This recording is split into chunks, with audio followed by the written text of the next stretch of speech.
నా పేరు సైదమ్మ అండి, నల్గొండ జిల్లా Shaligouraram PS Utkur sub centre. మేము ఏం డిమాండ్స్ చేస్తున్నామంటే కనీస వేతనం ఆశాలకు 18,000 రూపాయలను ఫిక్స్డ్ జీతం ఇవ్వాలని కోరుకుంటా ఉన్నాం. అంతేకాకుండా మా ఆశాలు చనిపోతే కూడా ఎలాంటి ప్రమాద బీమా సౌకర్యం లేదు. ఆ చనిపోయిన ఆశా కుటుంబాలను ఆదుకున్న వాళ్ళు ఇంతవరకు ఏ గవర్నమెంటు చేయలేదు. మేము గత 19 సంవత్సరాల నుండి జాబ్ చేయడం అనేది జరుగుతూ ఉంది. కానీ ప్రభుత్వం మాత్రం ప్రతి విషయంలో ఫీవర్ సర్వే కావచ్చు, ఏఎన్సీలు కావచ్చు, పిఎన్సీలు కావచ్చు, అన్నిట్లలో ఆశ గుర్తుంది. రీసెంట్గా రేవంత్ రెడ్డి గారు పెట్టిన ప్రజావాణిలో కూడా పార్టిసిపేట్ చేయమని ఆశాలకు ఒక సర్క్యులర్ జారీ చేయడం అనేది జరిగింది. పని భారం అయితే చాలా పెరిగిందండి.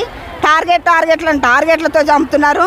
మరి టీబీ స్ఫుటం బాక్సులు కూడా, టీబీ స్ఫుటం అంటే తెమ్మడ పరీక్షలు చేయడానికి కూడా మా ఆశాలే తీసుకెళ్ళి సిఎస్సిలో కానీ పిఎస్సిలో కానీ పరీక్షలు చేయడం అనేది జరుగుతూ ఉంది. కొంతమంది ఇమ్యూనిటీ పవరు తగ్గి ఉన్న వాళ్ళకు కూడా టీబీ అటాక్ కావడం జరుగుతూ ఉంది. కాబట్టి మా జాబ్ చార్టు, మా విధి విధానాలు ఏంటివి అని గవర్నమెంట్ ఇవ్వాలి. ప్రమాద బీమా 50 లక్షల సౌకర్యం కల్పించాలి. చనిపోయిన శవం అక్కడ ఉండగానే మట్టి ఖర్చులకు కానీ 50,000 రూపాయలు ఇవ్వాలి. అలాగే గవర్నమెంట్ డెలివరీకి వెళ్తే మాకు అక్కడ ఎలాంటి సదుపాయాలు లేవు. ఆ సదుపాయాలు వెంటనే కల్పించాలి. ప్రభుత్వం మాత్రం ఎందుకు మొండి వైఖరి చూపిస్తుందో మాకు అర్థం కావట్లేదు.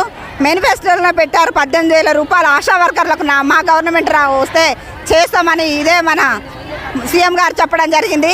కానీ ఇంత ఉవ్వెత్తున చాలాసార్లు 3 నెలలకు 2 నెలలకు ఒకసారి వినతి పత్రాలు ఎమ్మెల్యేల గారికి, ఎంపీల గారికి, కలెక్టర్ గారికి చాలా సందర్భాలు ఇవ్వడం జరిగింది. కానీ గవర్నమెంట్ నుంచి ఎలాంటి స్పందన వస్తలేదు. ఇది ఇలాగే కొనసాగితే ఆశాలందరి తరఫున చలో అసెంబ్లీకి కూడా వెళ్ళడానికి మేమందరం సిద్ధంగా ఉన్నామని చెప్తా ఉన్నాం సార్.